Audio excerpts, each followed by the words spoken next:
I knew her boyfriend's better at the time, but I did. I talked to her at least once. I probably talked to her at least once. Everyone knew who she was. Just like she doesn't. Yeah. So you're gonna say Should I bring up the Bill Belichick eventually heard him? no, no. It was a year-long scheme talking about Bill Belichick. Like these stories come out.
Does it look all right? Thank you. God, what are you doing? Seriously? Hey, listen, you don't want to be behind the podium and me up there.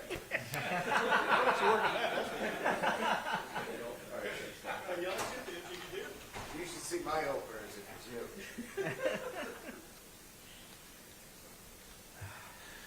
Afternoon. Let's begin. I just want to go back to Saturday and just give you some of my thoughts on the game. First and foremost, I think we're 23-2 at home, and the expectation is, success at home in particular. It's Tiger Stadium, and our guys love playing in it, and the atmosphere at kickoff was amazing. I'm not sure that it carried that way the whole 4 quarters, but it is what it is. We're going to play football no matter what. But what I loved about our team is their grit. It wasn't a perfect game for us. We made some mistakes, but we overcame that. And if you really watch the film, we competed. We had guys running, flying around, playing physical. One of the top quarterbacks in the league felt us. I just really liked the way we competed. Now, our attention to detail has to be better. Our focus on certain things have to be much better. But I really like the fact that compete, that mindset was there for our football team.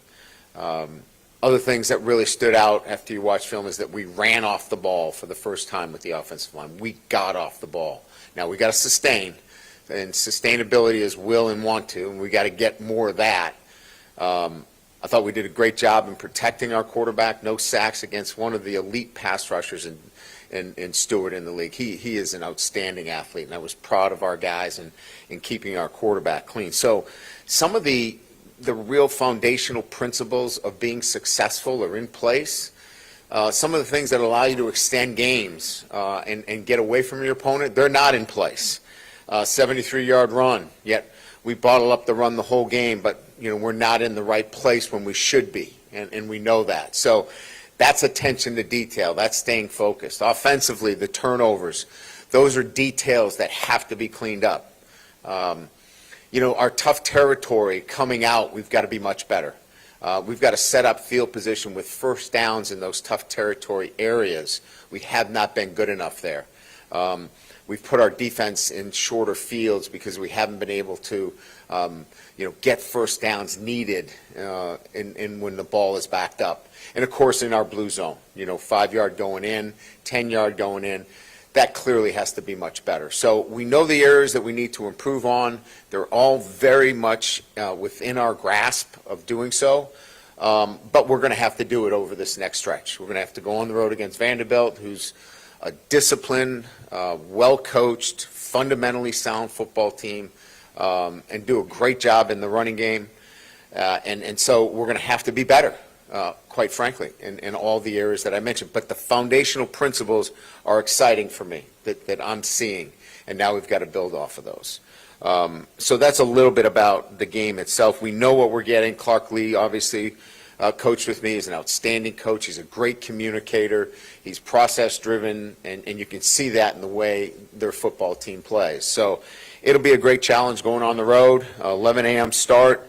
We'll get them up early and get them rolling. But they're number 2 in the SEC in points scored. They're rushing top in the country. And so we know where it starts with Pavia at quarterback, an outstanding quarterback. He's the point guard and makes it happen. Really impressed with Alexander's growth from last year to this year as a runner. He's averaging 6 yards a carry. Eli Stowers he's up there with, we're prejudiced because of our tight ends, but, he is a top tight end in the country. And again, I mentioned their defense. Hurd leads the team in tackles. Great safety play. Their edge player, Capers, has got 4.5 sacks. So we know, again, the foundational principles of their team is based upon, a strong process and believing in what they do, and they do it. So it'll be a great challenge for our football team. So with that, we'll open up to questions. Coach, this week was probably the best you guys have run the ball all year. Were there any like real adjustments or schematic adjustments? We noticed that you guys were a lot more under center with your run game this week. Yeah, I think it's just been an evolution. I think it starts with getting off the ball. I think it starts with, aiming points for our offensive line. A lot of the things that take time to come together is starting to come to fruition. And so the run game, as I said, has got to be central to our overall offensive efficiency, but it's got to show itself in other areas as well. So we've got some work to do. Coach, with Garrett and the decision-making, is it a case of he's a fifth-year senior, he knows better, he's been coached this many times, or how much coaching do you still give him on some of these decisions and the mistakes he's making without paralyzing him through thought? It's a fair question, Jacques. I think we're trying to balance this. He plays with a swagger, and he's better with a swagger, right? Don't know that he had that the previous weeks. Thought he was a little bit robotic. And we said, listen, you need to be Garrett Nussmeier. And he was. Unfortunately, some of that comes with some mistakes. I think that that's an aberration, the mistake that was in the red zone, and something that he would immediately say, I should have had my eyes on that safety, because that's my read. But I like the version of Garrett Nussmeier we saw. He was a lot more confident. He was a lot more active in the pocket. He had an opportunity to run a couple of times. That's the version we want. We want to clean up those what I would call uncharacteristic mistakes. What happened with Bernard Gooden, and can you give us an update there? Collarbone, bruised collarbone. Very sore right now, but clean, no break. So this is a short-time thing, and one he'll have to manage the pain relative to how we go through the week.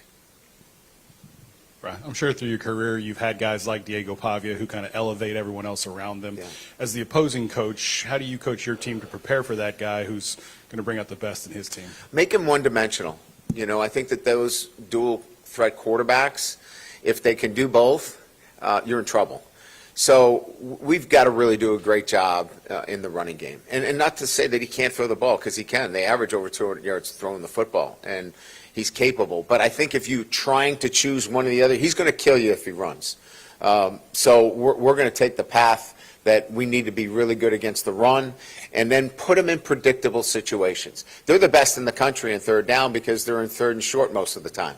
So we've got to get them, off schedule. First down is really crucial for us. If we can get them again in second and third situations that are a little bit longer, we can be more predictive relative to the balance between run and pass.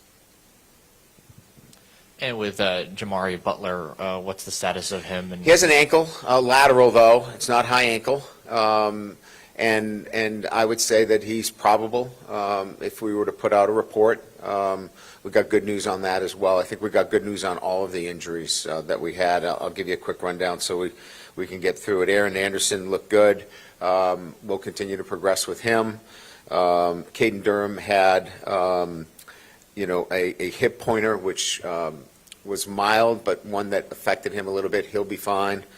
Braylon Moore had a stinger, but under control. We took an MRI. It looked good. Paul Mabanger is making progress. We expect him to be available this week.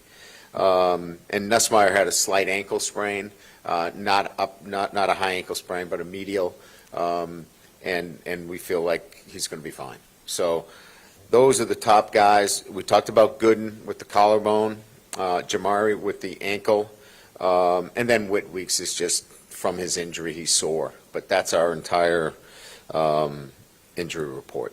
And then with Dylan Carpenter having to take more snaps, how do you think he fared? Yeah, he was solid. Dylan is a solid player. He's reliable and trustworthy, and he's going to do his job. He may not flash the way some of the other guys do, but we put him on the field because we trust him. Coach, you were able to hold Sellers to 19 yards on 22 carries. How important was that, whether it be schematically for the defense or just from a confidence standpoint going into the next two games with guys like Pavia and Marcel Reed? Yeah, certainly, we knew that he was the guy that we had to center on. I think if there's only one thing that we would like to be better at is we've got to keep them in the pocket. These quarterbacks that get outside on us create havoc in the back end of our defense. So A little bit better there, but we were really solid in terms of, stopping him from running. His longest run was a quarterback draw. And, it was the second and long situation they caught up, but I was really pleased with the overall effort. Ryan, obviously, going into the game, the questions were, how's Garrett going to throw the ball? Can you run the ball? You did those things well. You had the issues in the red zone, but Yeah. do you feel those are more fixable Those are correctable. than the other ones that are more? Yeah, no doubt. And I think the question is, one that I present myself with every Sunday when I come back in, like, what are the issues here that we can fix and are really fixable, that you don't see them again, or you don't see them pop up again to the point where they can cost you a game? The foundational principles of getting off the ball, playing great run defense, attacking the ball in the air, pushing the ball down the field were in place. Now, let's be a better version of that as we continue to move forward. I think historically, people credit you for having great line play and tight end development, right? So kind of what you were saying earlier about seeing some of these tenets evolve in your offensive line. Do you feel like those foundational pieces are there, and it is that refinement and that steady improvement week to week? Yeah, we're at the point now where we can talk about sustaining blocks, which is simply a determination and a want to and a will. And we got to get to that, because if we sustain one or two blocks, we had 6 runs of 15 yards or more. That's a really good start.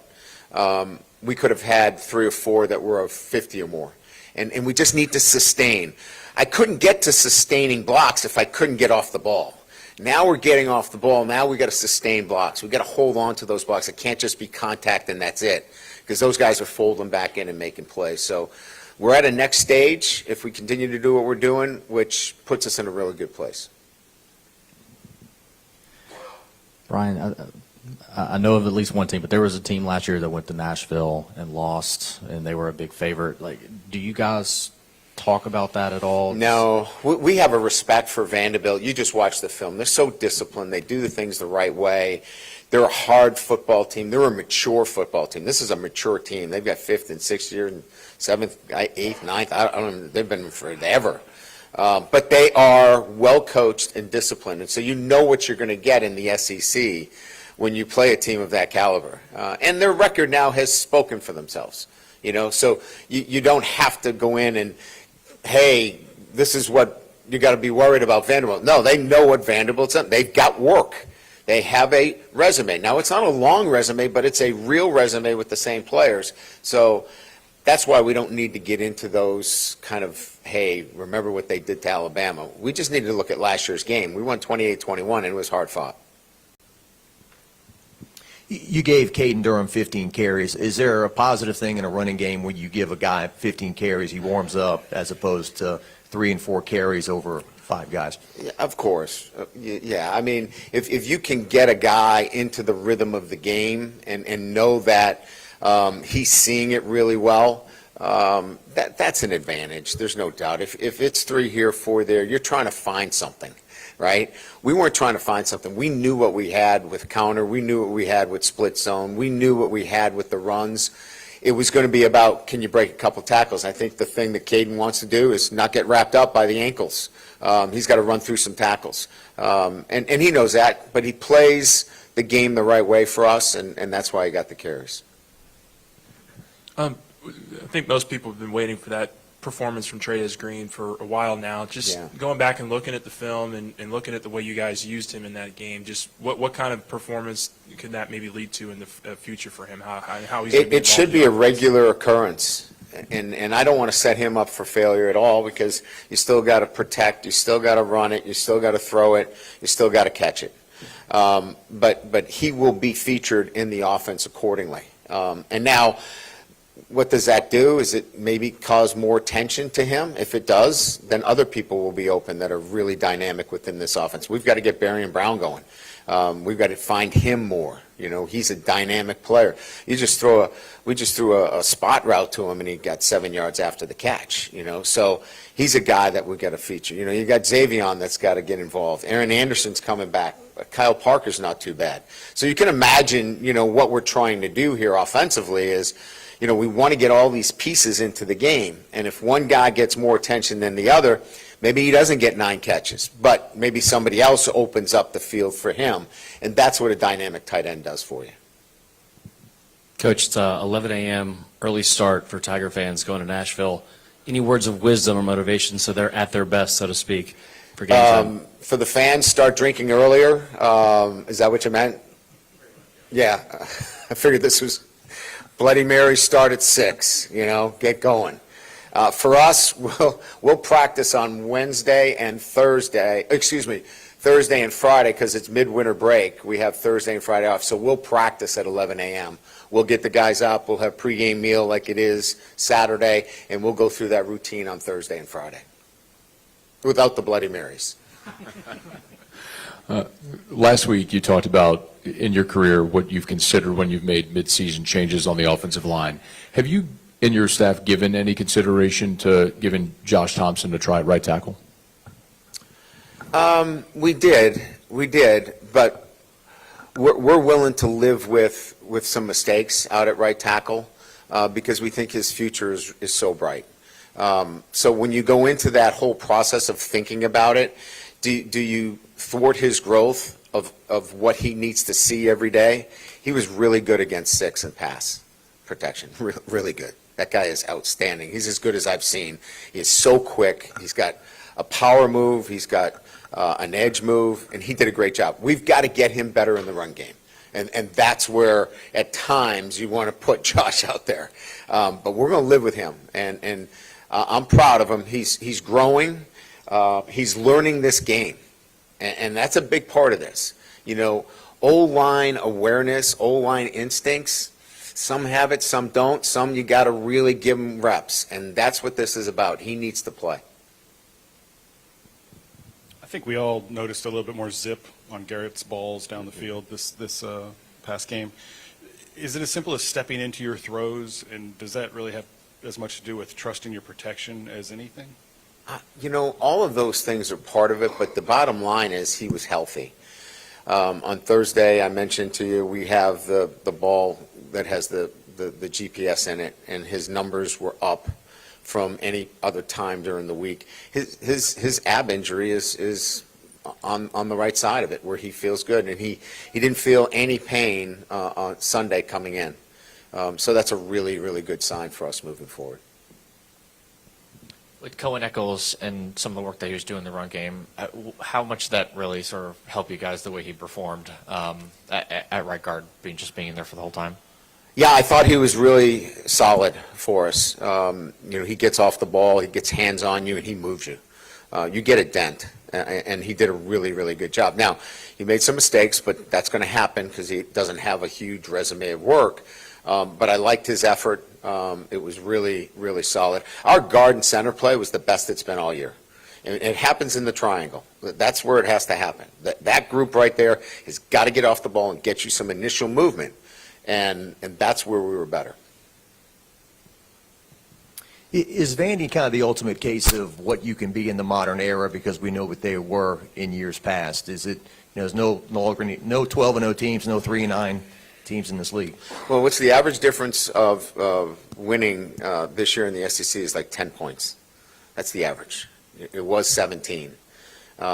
So it's top to bottom in the SEC, and it's the ability to commit. You can see what they're doing at their stadium. They're committing millions of dollars into their program.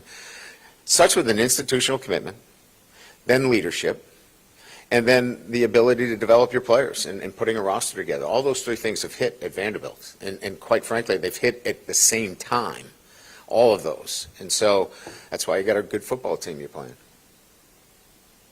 With Mansour Delane, has he been even better than you guys thought he would be since coming over? Like, has he taken another whole step into his game since he's arrived here? We thought we got the best corner in the portal, and he is playing to that level. And you hope that you've made a good decision in vetting out all of the opportunities that are there. But he has delivered. He's purposeful in his work. He is fearless in his preparation, and then plays fearless with no fear in the game because he knows he can do it. That's a great mix for a corner.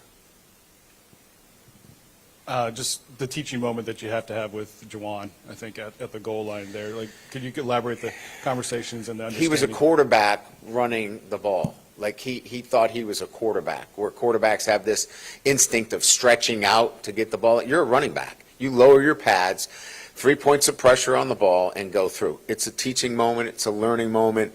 He's a smart kid. What I loved about him is he didn't get down in the dumps. He gives us a big 56-yard run later in the game, right? He's that kind of guy. He's unflappable when it comes to making a mistake. He's going to learn from it, and he's going to come back.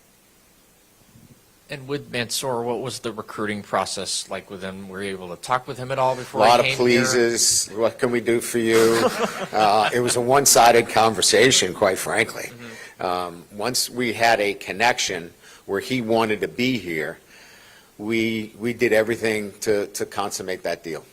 And what was your kind of first impression of him when you were talking with him in the portal? Well, I loved his football IQ, and I loved why he would want to be here. He wanted to be on a platform and a stage to showcase his abilities. And he could have went in the draft. He probably would have been a third round pick, is what we had in terms of the numbers. But he wants to be a first-round pick. He wants to be the best corner in the country. He wants to be seen as such, and he knew that this would be a great platform for him. Kind of elaborate on that corner room, I guess. Just what are you seeing in Corey's teaching? It sounds tough, but it also sounds relatable when we're around him. There's no room for wiggle room. It's you do it this way, exactly this way, or that's. There's no negotiables. They're non-negotiables, and they're things that they want to do. Like, he's teaching them the things they want. And then you can't put this on top of it because it's your flair. This is how we do it. It's non-negotiable.